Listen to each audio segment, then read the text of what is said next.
Hey guys, welcome back to my channel. Today I'm going to be doing a pen pal with me, replying to my lovely pen pal Tam. Today's theme that I went for was something like gold and black. I wanted to go with a different approach. This time, usually I pick my themes based on whatever scraps I have from magazines that I have. And this photo that I placed in the top corner was really cute, so I wanted to do a theme around that, so that's why I went with like a kind of a dark gold and black. Usually it takes me about an hour or so to do one letter because I like to take my time, and I'm very meticulous when it comes to picking things out. So I also just really want the letter to look really nice. Here I'm doing the lettering. I'm not really good with calligraphy. Since I was trained to write in architectural hand style, I usually do all my hand lettering in all caps. It's just what I've been taught to do, so it's kind of hard to break that kind of habit. When it comes to like blending, I use this blending marker that came with my kit when I was in art school, and I just go over it until I feel like it's blended properly. Sometimes I take the lighter color and I go over it to make sure it looks nice, but usually with this marker it gets the job done pretty nicely. And yeah, I don't really know how much it costs. Like I said, it came in my kit, so I've just been using it lately, and it really gets the job done, and I like the kind of water color effect that it gives. After that, I either go over the lettering with a black pen, cursive, or write in all caps, but it's smaller font. I recently went to Daiso and I got some cute correction decorative tape. So that's what you see there. It looks like kind of stamps. I guess it's the theme started getting kind of vintagey, so I went with lots of gold and stuff. Here, this was my first attempt at making a crossword puzzle. It was really hard. I really didn't know if I was doing it right or not.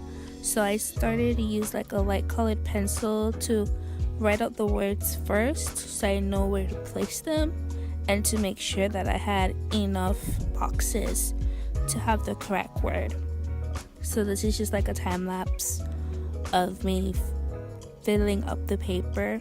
It's quite satisfying towards the end because it just looks like a lot of little dots. And yeah, this crossword was a EXO one. My pen pal is a huge EXO-L, so I wanted to have like a crossword puzzle based on EXO.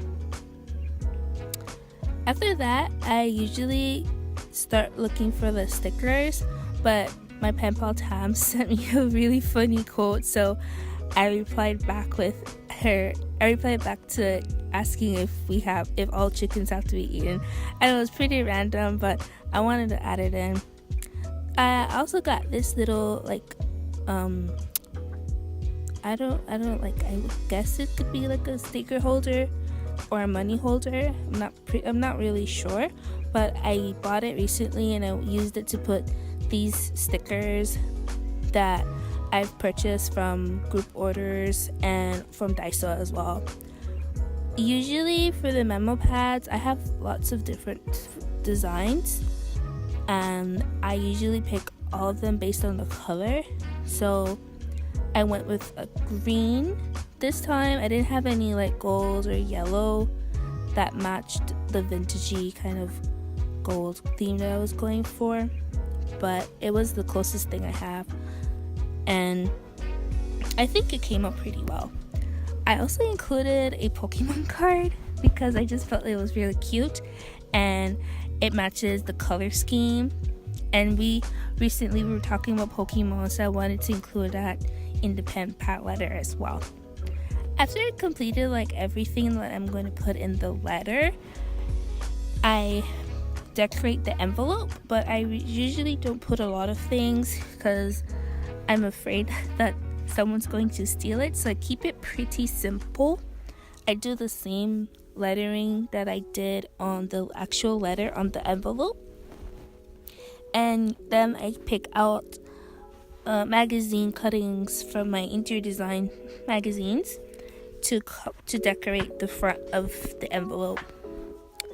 Usually I make sure it matches the theme as well, but sometimes I kind of switch it up, or other times I just use stickers and washi tape and just do that instead.